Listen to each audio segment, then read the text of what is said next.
Question number 136 simple question है। अगर वो कह रहा है कि कंपोजिशन फिक्स है, पढ़ते ही समझ में आ जाएगा कि किसी भी तरह से निकालो कंपोजिशन उसका फिक्स आ रहा है, इसका मतलब लॉ ऑफ कांस्टेंट कंपोजिशन है। आसान क्वेश्चन है। आंसर 2 हो गया। 137 सीरीज में दी हुई इक्वेशंस NaI प्लस AgNO3। जब भी इक्वेशंस दी हो तो एक बार बैलेंसिंग पे नज़र जरूर डाल लिया करो। पता लगा कोई रिएक्शन बैलेंस ना हो तो ये तो बैलेंस है। दूसरी है AgI plus FeI2 plus 2Ag, ये भी बैलेंस्ड है। 2FeI2 plus 3Cl2 2FeCl3 plus 2I2। तो खैर इक्वेशंस तो तीनों बैलेंस दी हुई है। अब देखो क्या गिवन है, क्या पूछा है। तो क्या गिवन है, I2 254 kg। पूछा क्या है, how many grams of AgNO3। तो इससे उस पे जाना है। तो इससे हम क्या निकालें, जो यहाँ दो रिएक्शन में कॉमन है।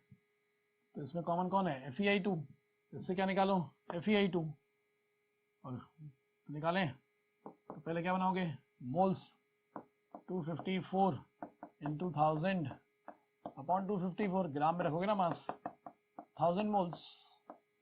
स्टोइकियोमेट्री करने हो तो सबसे पहला काम होता है मोल्स। रिलेशन तो आसान दिख रहा है, 2 से 2 दिख रहा है, तो 1000 से 1000 मोल्स। अब ये 1000 मोल्स किससे बने होंगे, इस रिएक्शन से। तो यहाँ पर इसके कितने मोल्स हैं, 1000 मोल्स। अब निकालोगे कैसे, जो वहां कॉमन है कौन, AgI। अब क्या दिख रहा है, 1 से 2 उल्टा है, नहीं देखे तो लिख लिया करो।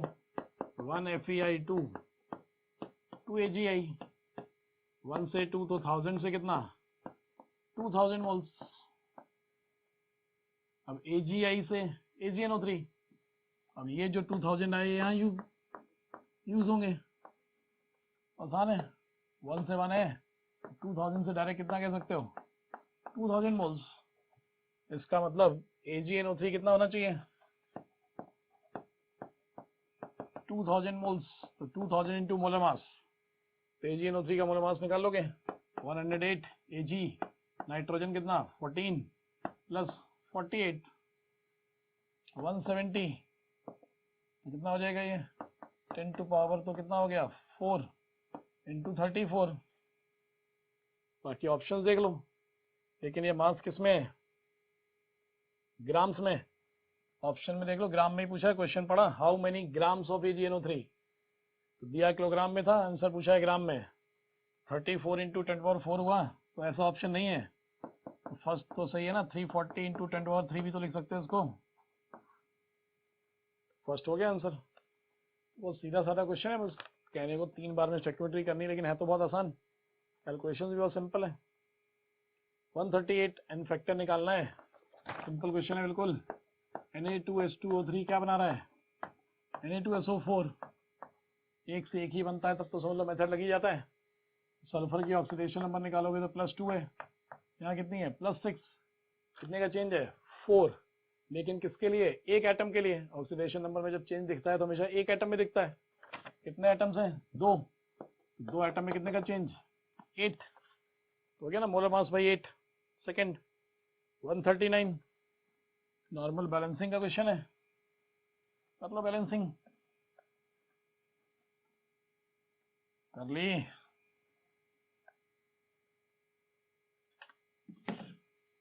HI plus HNO3 NO plus I2।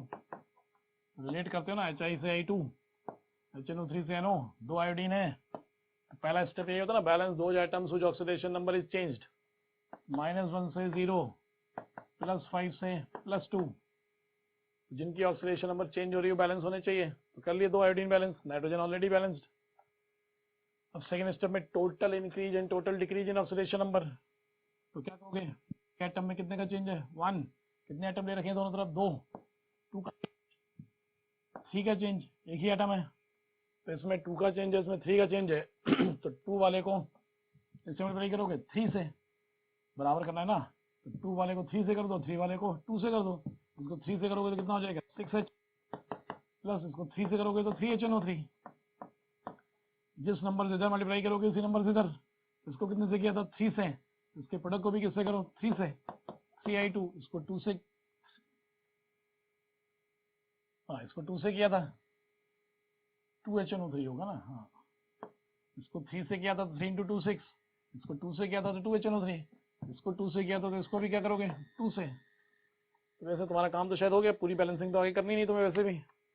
तो ये 6 और ये 2, तो आंसर हो गया थर्ड।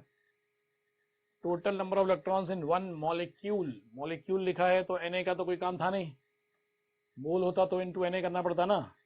एक मॉलिक्यूल है तो क्वेश्चन तो घटिया ही है। तो CO2 में आराम से निकाल लोगे, कार्बन में कितने इलेक्ट्रॉन्स होते हैं 6, ऑक्सीजन में कितने होते हैं 8, तो कितने इलेक्ट्रॉन्स हो गए 22, 41। मोलारिटी निकालनी है, परसेंटेज दी हुई है, और परसेंटेज कौन सी दी हुई है मास बाई वॉल्यूम। क्या मानोगे 2.8 ग्राम KOH इन 100 मिलीलीटर सॉल्यूशन। कहते हैं ना जो टर्म गिवन है उससे डेटा एज्यूम कर लो, जो पूछा है उसके फार्मूले में वैल्यूज पुट कर लो। तो gram percent mass by volume percentage का मतलब क्या होता है 2.8 ग्राम इन 100 मिलीलीटर, यही हुआ। तो बस लगा दो मोलारिटी का फार्मूला, सिंपल क्वेश्चन एकदम। मोलारिटी ऊपर क्या आएंगे मोल्स, 2.8 अपॉन कितना है 39 और 17, 56। वॉल्यूम लीटर कितना 0.1, हो जाएगा 0.5। सेकेंड आंसर हो गया। 142 एसिड बेस रिएक्शंस के लिए बेस्ट तरीका क्या होता है इक्विवेलेंट्स। एसिड बेस और रिडॉक्स दो जगह का है ना, मेनली इक्विवेलेंट्स यूज किया करो। Equivalents of KOH equal to equivalents of इसके H3PO3, एसिड बेस रिएक्शन है तो दोनों के एन फैक्टर सोच लिया करो पहले। आगे फार्मूले लगाने से पहले KOH के कितने एन फैक्टर होगा 1, इसका एन फैक्टर क्या होगा 2, 2 समझ में आ रहा है। 3H नहीं है ना रिप्लेसेबल, कितने H है 2, प्रोडक्ट तो गिवन है नहीं। जब प्रोडक्ट गिवन नहीं होता है तो हम क्या मान के चलते हैं कि मैक्सिमम जितने रिप्लेस हो सकते हैं उसी को ले लो। प्रोडक्ट गिवन होगा तो देख के पता लगेगा कि एक्चुअली कितने H प्लस रिप्लेस हुए। मोलारिटी मोल्स चाहिए तो मोलारिटी कितनी दी है 0.1, वॉल्यूम ml में ही ऑप्शन है तो ml में ही रख दूं तो मिली इक्विवेलेंट्स हो जाएंगे। ये भी समझ लो मिली इक्विवेलेंट्स हो गया, ये भी मिली इक्विवेलेंट्स हो गया। तो मोलारिटी इनटू वॉल्यूम निकालना है, मोल्स इनटू एन फैक्टर कितना है 1, molarity 0.1, volume 20 into N factor कितना है 2। सिंपल क्वेश्चन है भी, हो गया 40 ml। 143 में चेक करो correct and correct. sp3 hybrid orbitals are at 90 degree, समझ गए हो गए फॉल्स है। Second sp3d2 hybrid orbitals are at 90 degree to one another, तो sp3d2 एडजेसेंट कह रहा है ना स्पेशली, वरना कहने को तो sp3d2 में ऑक्टाहेड्रल में कुछ 180 डिग्री एंगल्स भी होते हैं, तो इसलिए स्पेशली एडजेसेंट लिख दिया, फिर तो परफेक्ट स्टेटमेंट हो गया कि adjacent sp3i2 hybrid orbitals are 90 degree, सारे बॉन्ड एंगल इसीलिए 90 डिग्री कहते हैं ना ऑक्टाहेड्रल में। sp2 hybrid orbitals are at 120 degree, correct है। Bond order of NO in NO3 minus, NO3 minus समझ में आ गया, रेजोनेंस का फंडा लगेगा। टोटल कितने बॉन्ड है 4, कितनी जगह डिस्ट्रीब्यूट होंगे 3 जगह, तो बॉन्ड ऑर्डर कितना हो गया 4/3, 4 बॉन्ड 3 जगह डिस्ट्रीब्यूट होंगे। कहा था ना sp sp2 sp3 तक if surrounding atoms are identical then all the bond length या bond order are same।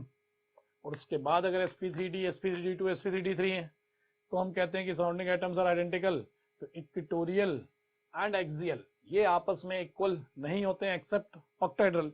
Equatorial equatorial same होते हैं, एक्सियल एक्सियल सेम होते हैं, लेकिन इक्वेटोरियल और एक्सियल आपस में सेम नहीं होते हैं। 144 मैग्नेटिक मोमेंट किस में चेंज हो रहा है, मतलब अनपेड इलेक्ट्रॉन्स किस में चेंज हो रहे हैं, यही चेक करना है। तो आसान था, सीधे नंबर ऑफ इलेक्ट्रॉन से बताया था। CO से CO प्लस कितने इलेक्ट्रॉन्स हैं 6 और 8, 14 electrons, 13 electrons. Even number of electrons वाले क्या होते हैं, डायामैग्नेटिक। एक्सेप्ट क्या रहते थे, एक्सेप्ट 10,16 इलेक्ट्रॉन्स। 10-16 तो है नहीं, मतलब डायमैग्नेटिक है। ऑड नंबर वाला तो हर हालत में क्या होगा, पैरा। तो हो गया ना मैग्नेटिक मोमेंट चेंज।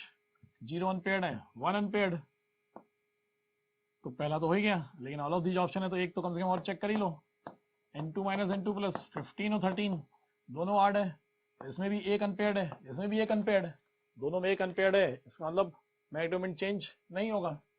बस Zn से Zn2 प्लस। अब इसमें और इसमें अलग अलग फंडा है, ये मॉलिक्यूल्स हैं, ये एटम है। एटम का फंडा तो एटॉम से होता है, तो ये होता है ना 3d10 4s2। कितने अनपेयर्ड इलेक्ट्रॉन है, कोई नहीं है, कोई नहीं अनपेयर्ड इलेक्ट्रॉन, डायमैग्नेटिक है।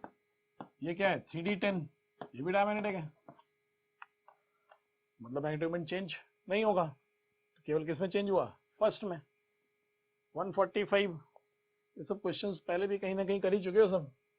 ClF4 माइनस, क्या तरीका बताया था, एक F माइनस और 3F, ये तीनों क्या बना दो, सिंगल। F माइनस को क्या दिखा दो, डोनर। तो क्लोरीन के कितने इलेक्ट्रॉन बॉन्डिंग में यूज हुए, 3 यूज हुए ना, ये तो F माइनस के दोनों 3 यूज हुए, तो बचे कितने इलेक्ट्रॉन्स अभी इसके, 4 इलेक्ट्रॉन्स बच रहे हैं। इसका मतलब टोटल सिग्मा कितने हैं, 4। कितने loan pair, 2। 4 sigma 2 lone pair, मतलब sp3d2। sp3d2 में दोनों लोन पेयर कहाँ जाएंगे, एक्सियल पर, तो शेप क्या हो जाएगी, स्क्वायर प्लेनर। ClF2 माइनस में एक F और एक F माइनस डोनर। कितने इलेक्ट्रॉन यूज हुए, 1। तो कितने बचे अभी इसके, 6 बचे हुए हैं, तो 2 सिग्मा और 3 लोन पेयर। क्या हो गया, sp3d। और sp3d में लोन पेयर कहाँ जाते हैं, इक्वेटोरियल पर। तीनों लोन पेयर इक्वेटोरियल पर आ जाएंगे, तो केवल 2 एक्सियल पोजीशन पर होगा ये। इसका मतलब ज्योमेट्री क्या होगा इसकी, लीनियर। ज्योमेट्री बोलो, शेप बोलो, कोई फर्क नहीं पड़ता, लीनियर। 146 कोवेलेंट कैरेक्टर सिंपल है, मेटल फिक्स है, तो फ्लोराइड से आयोडाइड तक एनाइन का साइज बढ़ेगा तो कोवेलेंट कैरेक्टर बढ़ेगा। उल्टा दिया हुआ है तो आयोडाइड से लेकर फ्लोराइड तक कह दोगे कम होगा, एक ही बात है। फर्स्ट हो गया। 147 same shape but different hybridisation.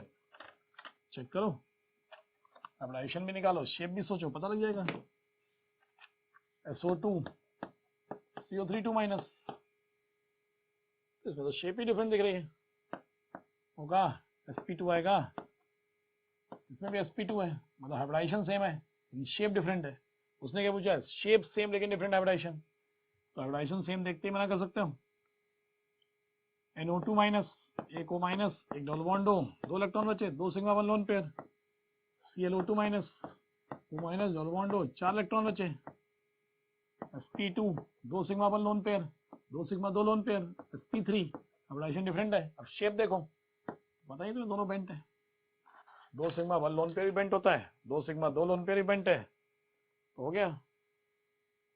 Third, shape दोनों की लीनियर है, सबकी शेप क्या चाहिए, सेम लेकिन हाइब्रिडाइजेशन डिफरेंट। लेकिन थर्ड में हाइब्रिडाइजेशन भी सेम है और शेप भी सेम है, हाइब्रिडाइजेशन निकालोगे तो दोनों में sp आना चाहिए निकल के।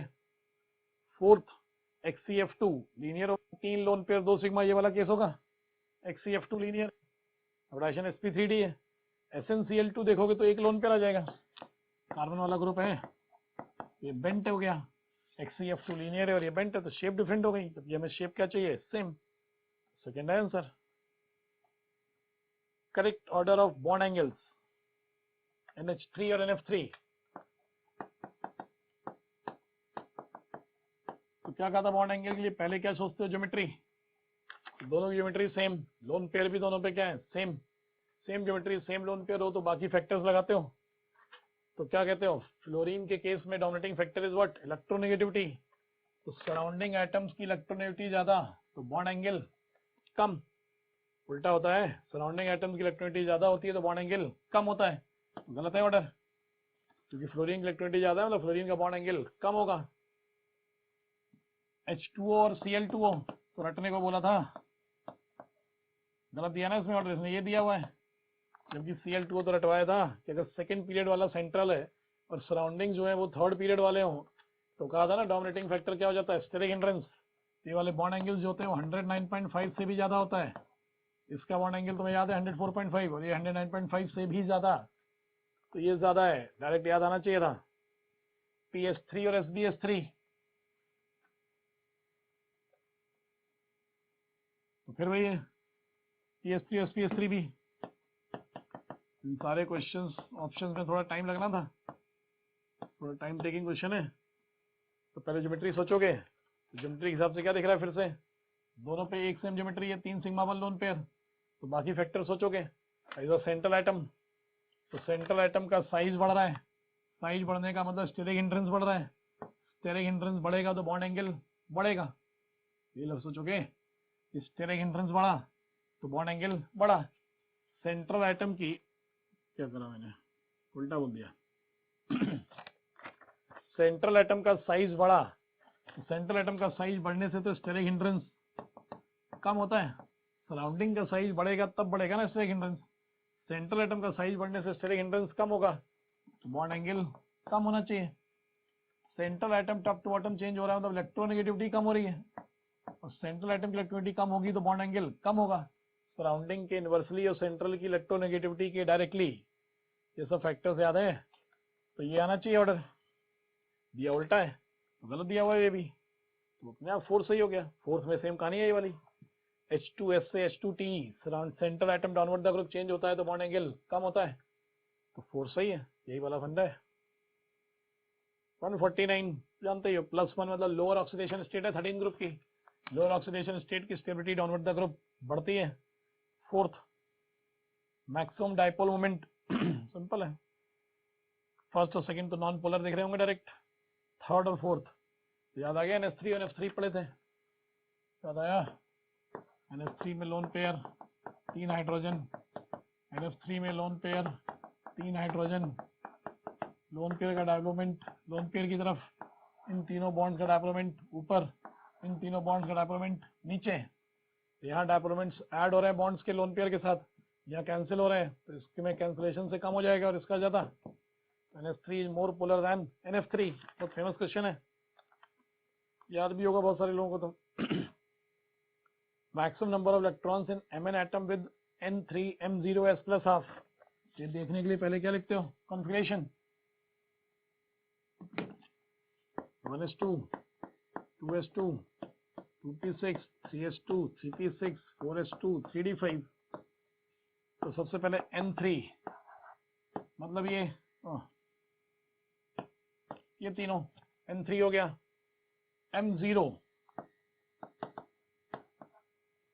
M0 देखना है तो M0 इसमें भी है, तो अगर मैं N3 और M0 बोलूं तो N3 और M0 वाले इलेक्ट्रॉन्स इसमें से कितने मिलेंगे, 2, इसमें से भी 2। M0 मतलब एक ऑर्बिटल, और M0 वैल्यू तो सब में होती है, P में 3 ऑर्बिटल में से एक ऑर्बिटल का M0, D के 5 ऑर्बिटल में से एक ऑर्बिटल का M0, तो हर ऑर्बिटल में एक एक इलेक्ट्रॉन है, तो M0 वाला भी एक, इसमें से M0 वाले 2, इसमें से M0 वाले 2, लेकिन साथ में उसने N3 M0 के साथ साथ S प्लस हाफ भी कह दिया है, तो दोनों का तो प्लस हाफ नहीं होगा, दो में से कितने का होगा, एक का, इन दो में से भी एक का, और इस एक को हम प्लस हाफ में भी काउंट कर सकते हैं और माइनस हाफ में भी, इसलिए मैक्सिमम का है उसने, तो इसको प्लस हाफ और माइनस हाफ दोनों में काउंट कर सकते हैं, या तो प्लस हाफ में या माइनस हाफ में। मैक्सिमम बोला है मतलब काउंट करना है इसको, वरना आंसर 2 हो सकते हैं, 2 भी हो सकता था और 3 भी, लेकिन ये दोनों तो एक एक होने ही होने, ये वाला प्लस हाफ माइनस हाफ किसी एक में काउंट होगा, अगर उसने मैक्सिमम कहा है तो इसको काउंट करोगे तो कितने इलेक्ट्रॉन्स हो गए, 3 इलेक्ट्रॉन्स ऐसे होंगे जिनके लिए n सबके लिए कितना होगा, 3, m सबके लिए क्या होगा, 0, और s को प्लस हाफ कह दो या माइनस हाफ। 52 में ट्रू फॉल्स देखना है, फॉर्मूले बेस्ड क्वेश्चंस हैं सब, चेक कर सकते हो आराम से। देखो प्रोपोर्शनैलिटी रेशियो चाहिए ना, तो प्रोपोर्शनैलिटी चेक करो।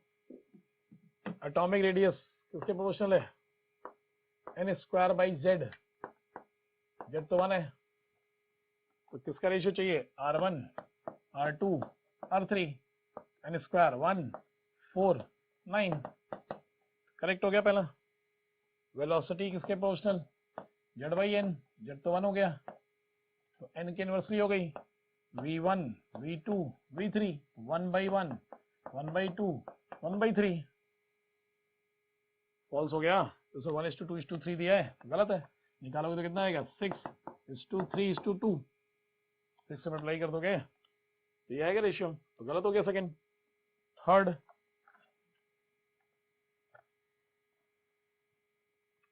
क्या एनर्जी किसके प्रोपोर्शनल, Z²/N²। एनर्जी कह रहा है तो न्यूमेरिकली कंपेयर करोगे तो 1/N² के proportional, E1, E2, E3, E1 1/1², 1/2², 1/3², मतलब 1/1 मतलब 1, 1/4, 1/9, किससे मल्टीप्लाई कर दो 36 है, 36:9:4, करेक्ट है। D, ratio of shortest wavelength in Lyman, बामर and Paschen. Shortest wavelength किसी भी सीरीज का मतलब, शॉर्टेस्ट वेवलेंथ मतलब मैक्सिमम एनर्जी, मैक्सिमम एनर्जी मतलब N2 कितना लेना पड़ेगा, इन्फिनिटी, तो इन्फिनिटी से कहा N1, तो N2 तो सब में इन्फिनिटी फिक्स है, N1 की वैल्यू सीरीज के हिसाब से चेंज होती जाएगी। N1 मतलब क्या कहते हो, लोअर ऑर्बिट, N2 मतलब हायर ऑर्बिट, तो सीरीज अगर नाम फिक्स है तो कौन सी वैल्यू फिक्स होती है, लोअर। लाइमन मतलब N1 N1 मतलब लोअर वैल्यू 1, बामर मतलब N1 2, पास्चन मतलब N1 3, आगे गाना गा ही लोगे। तो इन्फिनिटी से लेकर N1, तो N2 फिक्स हो गया क्योंकि हर सीरीज की शॉर्टेस्ट वेवलेंथ चेक करनी है। तो 1/λ इक्वल टू याद आ रहा है RZ², 1/N1² माइनस 1/N2²।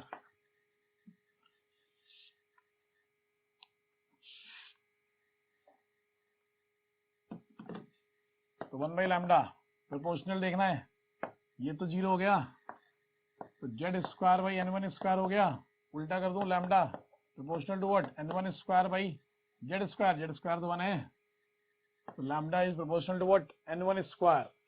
अब lambda for what, Lyman, lambda for Balmer, shortest wavelength of Paschen 1 2 3, 1², 2², 3², तो हो गया 149। ये जरा ध्यान से करना था। 153 तो कर लिया होगा तुमने, चलो कर देते हैं। आयनाइजेशन एनर्जी होता है minus of energy, minus minus plus 13.6 Z²/N², N तो 1 ही हो जाएगा आयनाइजेशन एनर्जी के लिए, फर्स्ट ऑर्बिट सही तो निकालोगे, तो 13.6 Z² मतलब प्रोपोर्शनल टू Z²। तो आयनाइजेशन एनर्जी जो है 1 इलेक्ट्रॉन स्पेसीज के लिए किसके प्रोपोर्शनल होती है, Z²।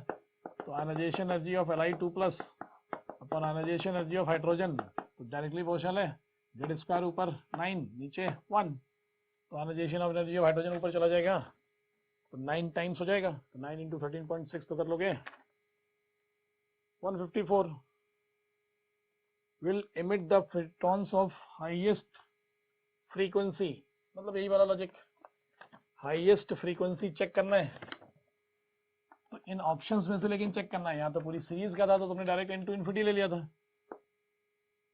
तो दूसरी बात है इमिट, इमिट का मतलब हायर टू लोअर या lower to higher, higher to lower. तो फर्स्ट ऑप्शन तो कंपेयर ही ना करना था, सेकेंड ऑप्शन है 4 से 2, थर्ड है 6 से 3, फोर्थ है 3 से 2। फर्स्ट ऑप्शन को कंपैरिजन में लेते ही तुम्हारा क्वेश्चन गलत हो जाएगा। फर्स्ट ऑप्शन में N1 to N2 जो दे रखा है 1 to 2 दे रखा है, 1 to 2 मतलब absorption, lower to higher jump कर रहा है इलेक्ट्रॉन, तो फोटोन तो एब्जॉर्ब होगा, जबकि क्वेश्चन में लिखा हुआ है विल इमिट द फोटोन, तो इमिट ही नहीं हो रहा फर्स्ट ऑप्शन में, तो हम कंपेयर ही क्यों करेंगे उसको, तो छोड़ दो उसको यूज करोगे गलत हो जाएगा। अब अगर तुम्हें मैक्सिमम फ्रीक्वेंसी चाहिए मतलब मैक्सिमम एनर्जी देखना है, तो पहले क्या देखते हो, सीरीज, तो ये दोनों क्या है, बामर, और ये क्या है, पास्चन। तो एनर्जी या फ्रीक्वेंसी किसके लिए ज्यादा होती है, बामर की या पास्चन की, तो बामर की ज्यादा होती है, तो इन दोनों की फ्रीक्वेंसी ज्यादा होगी। अब इनमें से किसकी ज्यादा होगी, जिसके लिए N2 की वैल्यू ज्यादा होगी। तो पहले क्या चेक करते हो हमेशा, सीरीज, क्योंकि फिक्स है, लाइमन की सबसे ज्यादा एनर्जी, फिर बामर, फिर पास्चन, फिर ब्रैकेट, फिर फंड, फिर अम्फरी। तो अब अगर दोनों बामर है, इनमें से देखना ज्यादा किसकी एनर्जी है, तो जिसके लिए N2 की वैल्यू ज्यादा है, तो आंसर हो गया second. Number of nodes DZ², वैसे जो नोड्स होते हैं वो दो तरह के कहते हो, रेडियल होते हैं -L - 1, एंगुलर होते हैं L, लेकिन ये जो L होते हैं ये एक्सेप्ट DZ² होते हैं, DZ² के लिए क्या कहते हैं, 0। इसीलिए जब नोड्स निकालोगे फॉर dz स्क्वायर अगर कहोगे 5dz स्क्वायर, तो नोड्स जो होते हैं वो सिर्फ रेडियल होते हैं, n minus L minus one. n कितना कह रहे हो 5, l कितना होगा 2, तो कितने आएंगे 2। अगर dz स्क्वायर के अलावा कोई और होता और नोड्स पूछे जाते तो इन दोनों का समेशन कितना आता है n माइनस वन। जैसे अगर 5dz स्क्वायर की 5dxy लिख देता तो 5dxy में n माइनस वन हो जाते कितने 4 नोड्स। लेकिन अगर dz स्क्वायर है तो तुम्हें एंगुलर नोड्स को 0 करना पड़ेगा। 57 क्या पूछा है, करेक्ट इनकरेक्ट? नॉट करेक्ट मतलब इनकरेक्ट। चेक करो इनकरेक्ट। पहला क्या है, इंक्रीजिंग साइज, आसान है। चारों क्या दिख रहे हैं तुम्हें, आइसोइलेक्ट्रॉनिक। तो आइसोइलेक्ट्रॉनिक हो गए तो इलेक्ट्रॉन सेम हो गए, configuration same, shell number same, तो डिसाइडिंग फैक्टर क्या बचा, चार्ज। जब सब कुछ सेम है तो जिस पे चार्ज नेगेटिव में ज्यादा होगा उसका साइज बड़ा होगा। तो ऑर्डर सही है, पॉजिटिव चार्ज ज्यादा मतलब साइज कम, नेगेटिव चार्ज ज्यादा मतलब साइज ज्यादा। फर्स्ट सही है। सेकंड आयनाइजेशन एनर्जी, बहुत सिंपल था तो अच्छे से तुम्हें रटा होता है कि ऑक्सीजन की आयनाइजेशन एनर्जी नाइट्रोजन से कम होती है, P3 और P4। तो O पहले आना चाहिए था, N बाद में। बाकी ऑर्डर सही था, तो गलत हो गया सेकंड, आंसर हो गया सेकंड। इलेक्ट्रॉन एफिनिटी याद होगा, क्लोरीन फ्लोरीन ब्रोमीन आयोडीन, तो सही है order. Metallic radius downward the group बढ़ेगी, बढ़ रही है। 57 Cl से Cl माइनस बनना मतलब इलेक्ट्रॉन गेन एंथैल्पी नेगेटिव होती है क्लोरीन की, तो Cl से Cl माइनस बनने में एनर्जी रिलीज होगी। O माइनस से O2 माइनस बनना मतलब second gain enthalpy. Second gain enthalpy is always positive. किसी भी एनाइन में इलेक्ट्रॉन ऐड कराओगे तो dominating force will be repulsion. तो किसी भी एनाइन में इलेक्ट्रॉन ऐड कराओगे तो एनर्जी पक्का क्या होगी, एब्जॉर्ब। तो सेकेंड होगा, और सेकेंड का उल्टा थर्ड है। तो जब सेकेंड के लिए एंडोथर्मिक कह दिया तो थर्ड अपने आप क्या हो जाएगा, exothermic. Fourth Na plus electron मिल रहे हैं आपस में, पॉजिटिव नेगेटिव जोड़ेंगे तो एनर्जी तो रिलीज होगी। तो Na प्लस में इलेक्ट्रॉन ऐड करा दोगे तो एनर्जी क्या हो जाएगी, रिलीज। 58 अन क्या है, 111 111 कौन सा ग्रुप नंबर हुआ, याद है कुछ? सेवेंथ पीरियड का फंडा समझाया था डायरेक्ट सोचने के लिए। सेवेंथ पीरियड कहां से शुरू होता है, 87 बोला था ना, ग्रुप 1, 88 ग्रुप 2, 89 ग्रुप 3, 90 से 103 एक्टिनाइड्स, ये भी ग्रुप 3। तो 104 4, 105 5। क्या कहा था मैंने कि 103 के बाद जितने भी होते हैं उनमें जो 100 के ऊपर नंबर होता है वो डायरेक्ट ग्रुप नंबर बोल सकते हो। तो 111 का मतलब डायरेक्ट कौन सा ग्रुप कह सकते थे, 11th ग्रुप। 11th ग्रुप मतलब कौन सा block, D block, transition element.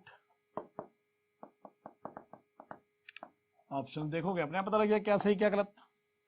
Correct पूछा है तो पहला क्या, इनर ट्रांजिशन, तो गलत है। इनर ट्रांजिशन तो देखते ही कह सकते थे गलत है, क्योंकि तुम्हें तो रटे होते हैं ना, एटॉमिक नंबर 90 से 103 होते हैं एफ ब्लॉक इनर ट्रांजिशन, और 58 से 71, तो एटॉमिक नंबर देखते ही बोल सकते थे नहीं है। सेकंड 8th पीरियड, ये क्या है, तो 8th पीरियड तो नहीं है ना, 8th पीरियड तो 118 के बाद आने की कहानी होती। खैर वो पूछेगा ही क्यों तुमसे, तो 8th पीरियड तो हो ही नहीं सकता था, तो ये भी गलत है। ट्रांजिशन एलिमेंट हो गया ना, transition element. Non radio active गलत। 92 के बाद जितने भी हैं सब सबके सब क्या है, सबके सब क्या है, रेडियो एक्टिव है, तो गलत है। तो चलो 158 तक हो गए, इसके बाद विवेक से डिस्कस करेंगे। क्वेश्चन नंबर 159 कह रहा 2 मोनोसैकेराइड यूनिट्स इन लैक्टोज। तो जो लैक्टोज है इसमें हमने पढ़ा है कि 2 होते हैं, बीटा डी ग्लूकोज और बीटा डी गैलेक्टोज।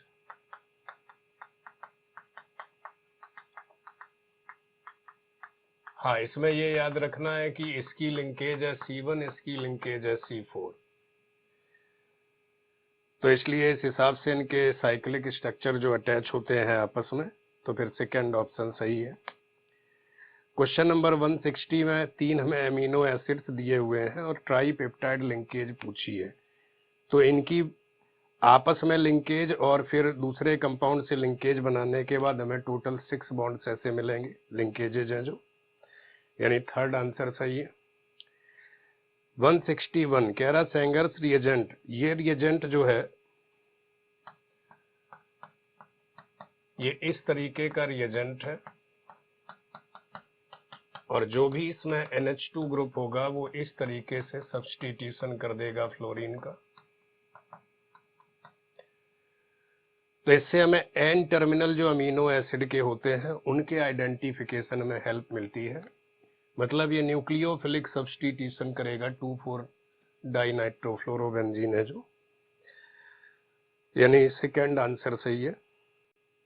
162 इससे पूछा है बेकेलाइट किसका पॉलीमर है। तो बेकेलाइट जो पॉलीमर है वो फिनॉल और फॉर्मेल्डिहाइड से बना है और ये एक तरीके का थर्मोसेट होता है, यानी थर्ड आंसर है कंडेंसेशनल पॉलीमर। क्वेश्चन नंबर 163 कह रहा टेरलीन और में जो इथिलीन ग्लाइकॉल है और टेरेप्थैलिक एसिड है। तो हमें मालूम है कि टेरेप्थैलिक एसिड है जो वो 1,4 डाई कार्बोक्सिलिक एसिड है। तो एक मॉलिक्यूल हमें इसका लेना है डाई कार्बोक्सिलिक का और एक लेना है इथिलीन ग्लाइकॉल। तो उस तरीके से ये इस तरीके की लिंकेज बनती जाएंगी। तो दोनों का हमें एक एक मॉलिक्यूल ही लेना है बस, यानी फर्स्ट सही है। क्वेश्चन नंबर 164 में बेसिक स्ट्रेंथ का ऑर्डर पूछा है।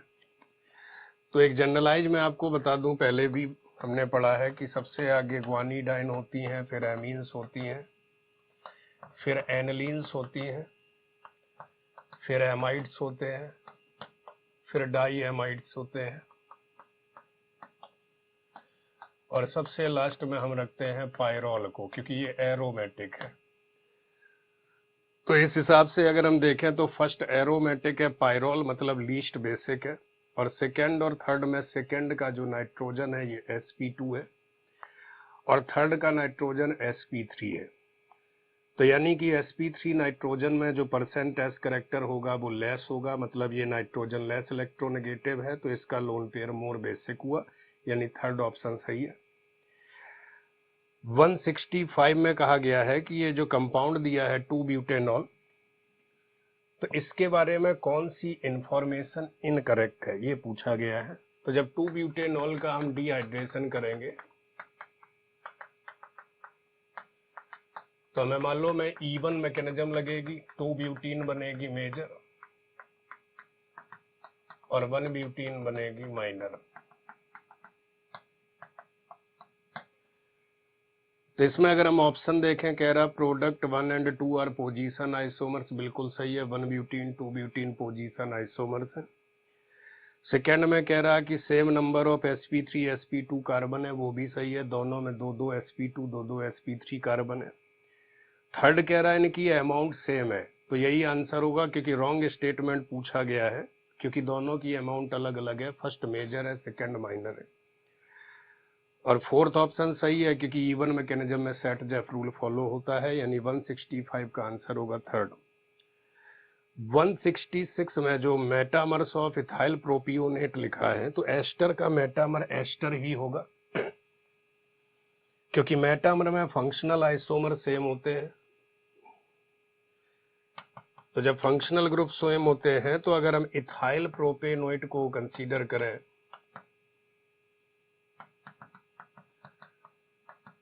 तो ये जो हमें दिया हुआ है इथाइल प्रोपेनोइट, तो कह रहा है इसका जो मेटामर है वो कौन कौन है इनमें से। तो मेटामर में फंक्शनल ग्रुप सेम रहना चाहिए, तो हम इस हिसाब से अगर इसमें काउंट करें तो हम कार्बन को चेंज करके, जैसे एक मेटामर में हम कार्बन उधर कर सकते हैं और दूसरे मेटामर में कार्बन को हम इधर इंक्रीज कर दें।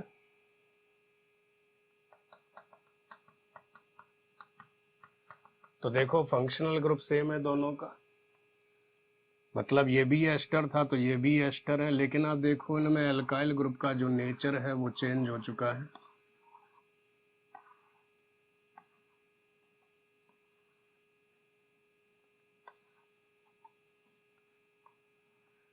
तो जब एल्काइल ग्रुप का नेचर चेंज हो चुका है तो मतलब ये दोनों मेटामर्स हैं। तो देखो ये क्या है, प्रोपाइल इथेनोइट, और ये क्या है, मिथाइल ब्यूटेनोइट। तो उस हिसाब से इसका फोर्थ ऑप्शन सही है कि ये दोनों ही इसके मेटामर्स हैं। और मेटामर्स कभी भी फंक्शनल आइसोमर नहीं हो सकते, हाँ, उनमें चेन पोजीशन आइसोमेरिज्म पॉसिबल है।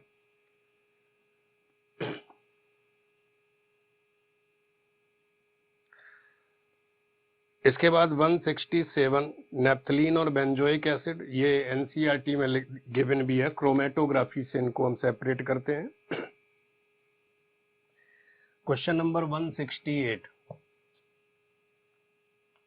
168 में पूछा गया है कि इनमें से लैसाइन फिल्ट्रेट में जब हैलोजन को डिटेक्ट करते हैं तो कंसंट्रेटेड HNO3 से बॉयल क्यों करते हैं। एक्चुअली जब हम लैसाइन फिल्ट्रेट बनाते हैं तो हैलोजन के अलावा उसमें NaCN और Na2S भी प्रेजेंट है। अच्छा, हैलोजन को डिटेक्ट करने का टेस्ट है सिल्वर नाइट्रेट टेस्ट, लेकिन सिल्वर नाइट्रेट अगर हमने इसी मिक्सचर में मिला दिया तो ये दोनों खुद ही सिल्वर नाइट्रेट से रिएक्शन करने लगेंगे और AgCN और Ag2S बन के खत्म, तो फिर इसका टेस्ट नहीं हो पाएगा। तो इनको ना हटाना जरूरी है ताकि हैलाइड डिटेक्ट हो बाय यूजिंग सिल्वर नाइट्रेट। तो इनको हटाने के लिए अगर हम इसमें कंसंट्रेटेड HNO3 मिला दें तो बॉयल करने से ये HCN गैस और H2S गैस बन के बाहर निकल जाएंगे और सिर्फ हैलाइड का सॉल्ट बचेगा, तो हम सिल्वर नाइट्रेट से उसको डिटेक्ट कर लेंगे। तो इसीलिए लिखा है इसमें सेकंड ऑप्शन है decomposes Na2S and NaCN। Question number 169 में जिल्डॉल मेथड दिया हुआ है, तो इसका डायरेक्ट फॉर्मूला है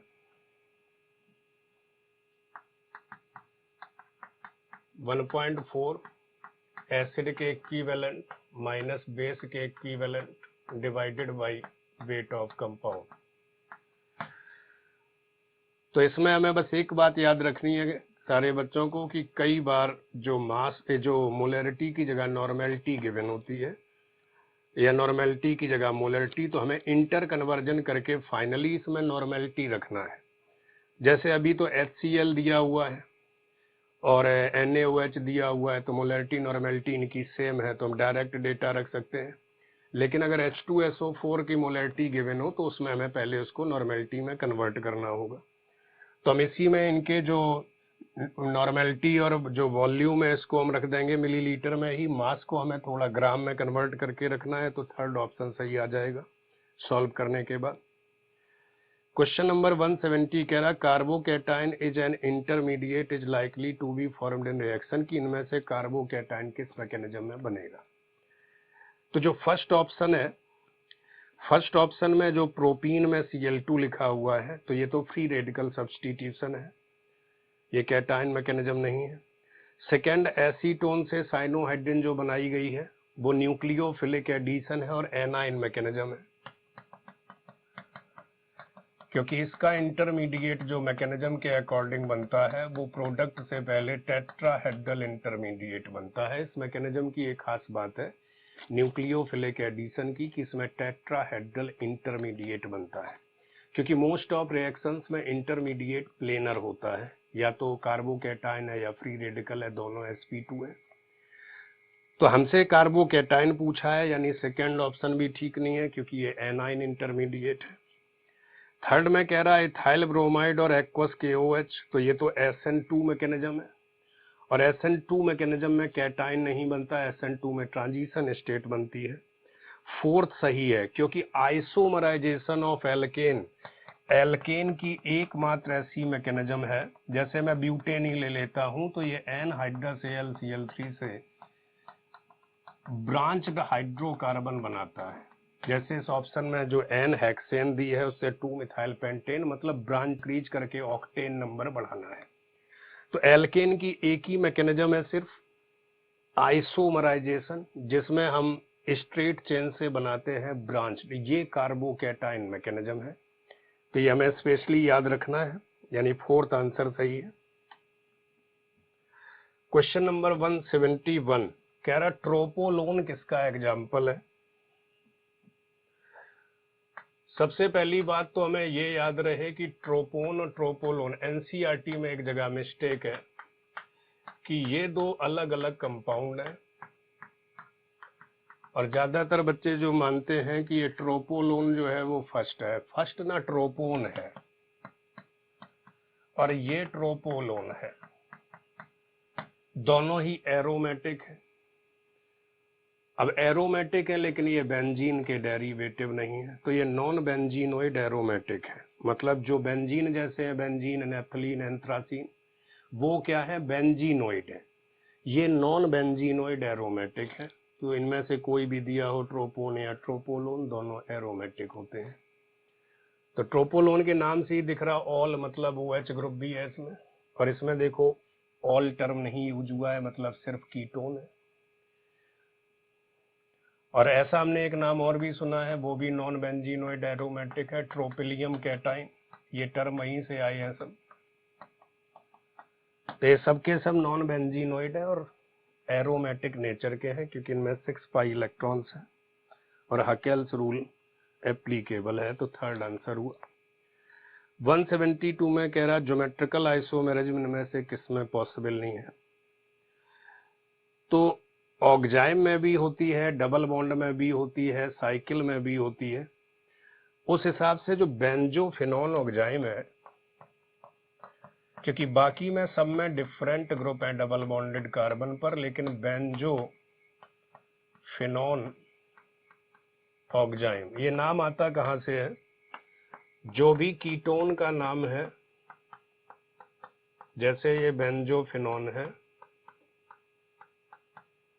और इसमें हम हाइड्रोक्सिल एमीन मिलाते हैं, तब ये बनता है। तो बेंजोफिनॉन का जो प्रोडक्ट है उसका नाम है बेंजोफिनॉन ऑक्जाइम। हमने ऐड क्या किया, हाइड्रोक्सिल एमीन। अब इसमें ज्योमेट्रिकल तब हो सकती है जब ये दोनों ग्रुप अलग अलग हो, लेकिन अगर दोनों ग्रुप सेम है तो फिर ज्योमेट्रिकल पॉसिबल नहीं है। हाँ, जो बेंजल्डो ऑक्जाइम लिखा उसमें ज्योमेट्रिकल होगी, क्योंकि बेंजल्डो ऑक्जाइम बनी है बेंजल्डिहाइड से। तो आप देख सकते हो दोनों डिफरेंट ग्रुप हैं। तो अपने क्वेश्चन में पूछा था नॉट पॉसिबल, तो फिर बेंजोफिनॉल ऑक्जाइम में ज्योमेट्रिकल नहीं होगी। थर्ड आंसर सही है। क्वेश्चन नंबर 173 कह रहा है कि reactivity of alkyl halide towards SN1 mechanism. तो SN1 मैकेनिज्म में कार्बोकैटाइन की स्टेबिलिटी के डायरेक्टली प्रोपोर्शनल होगी रिएक्टिविटी। और उस हिसाब से अगर हम इनमें से चेक करें तो बेंजाइल क्लोराइड जो है रेजोनेंस स्टेबलाइज्ड कैटाइन बनाएगा, आइसोप्रोपाइल कैटाइन सेकेंडरी है और इथाइल का कैटाइन प्राइमरी है। तो जो कैटाइन का स्टेबिलिटी ऑर्डर होगा 3 to 1, वही अल्काइल हैलाइड का रिएक्टिविटी ऑर्डर होगा, यानी कि ऑप्शन फर्स्ट सही है। क्वेश्चन नंबर 174 कह रहा है SN1 और SN2 के बारे में कौन सा स्टेटमेंट इनकरेक्ट है।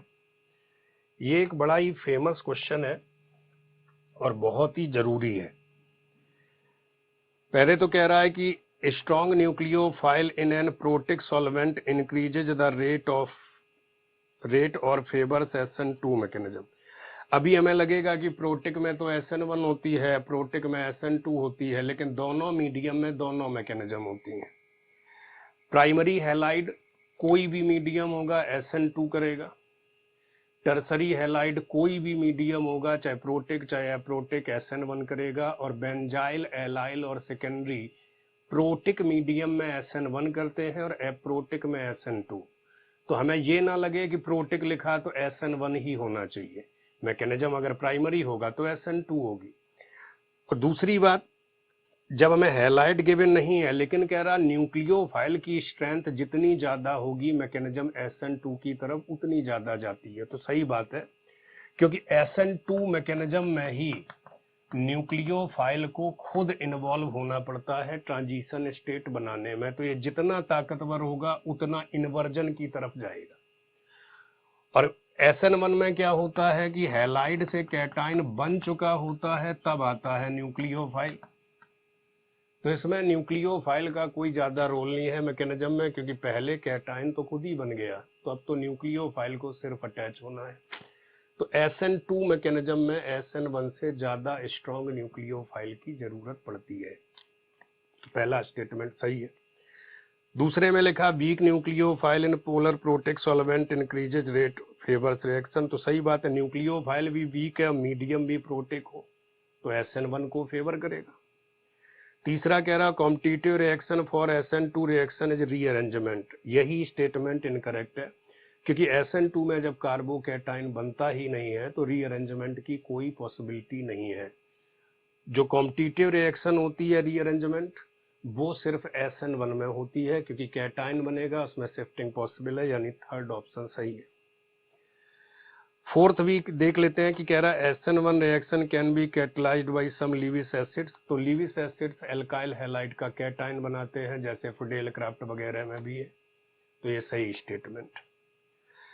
175 में कह रहा रिएक्टिविटी ऑफ इलेक्ट्रोफाइल का ऑर्डर बताना है। तो पहला टॉल्विन है, हाइपर कॉन्जुगेशन का ग्रुप। सेकेंड में भी हाइपर कॉन्जुगेशन का ही ग्रुप अटैच है, लेकिन हैलोजन का -I प्रीडोमिनेट करने लगेगा। थर्ड रिवर्स हाइपर कॉन्जुगेशन का ग्रुप है, जो बहुत ही पावरफुल डीएक्टिवेटिंग है, यानी रिएक्टिविटी ऑर्डर हो जाएगा 1 2 3, यानी फर्स्ट ऑप्शन सही है। 176 में कह रहा है हीट ऑफ हाइड्रोजनेशन का ऑर्डर। तो हीट ऑफ हाइड्रोजनेशन का ऑर्डर है, तो हमें पहले इनमें हाइपर कॉन्जुगेशन लगाना होगा, क्योंकि बॉन्ड का नंबर सेम है। तो जो हमें ये कंपाउंड गिवन है, हम इनके अल्फा हाइड्रोजन काउंट करें।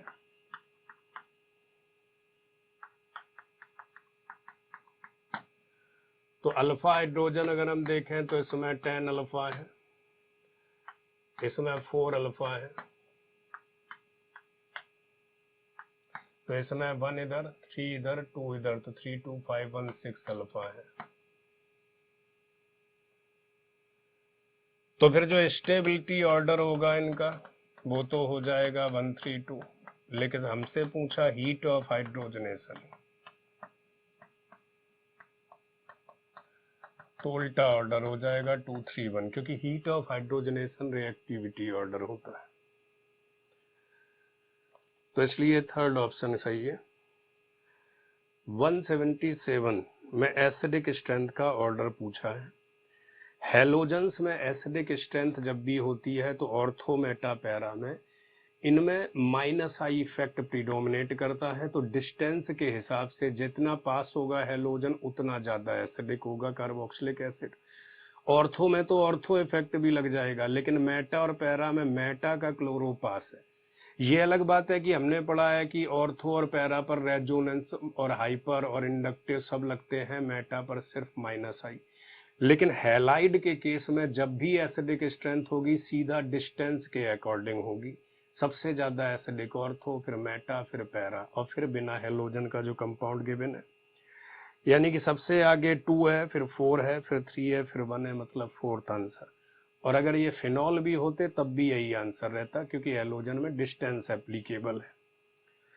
178 में हमें एनाइंस गिवन है और हमसे का बेसिक स्ट्रेंथ। तो इलेक्ट्रोनेगेटिविटी जब अलोंग ए पीरियड के अगर दिए हैं एलिमेंट, तो इलेक्ट्रोनेगेटिविटी जितनी कम होगी एलिमेंट की, नेगेटिव चार्ज उतना ज्यादा अनस्टेबल होगा। और अब जब ऐसा क्वेश्चन आ जाए तो मैं एक और कंपाउंड को भी इसमें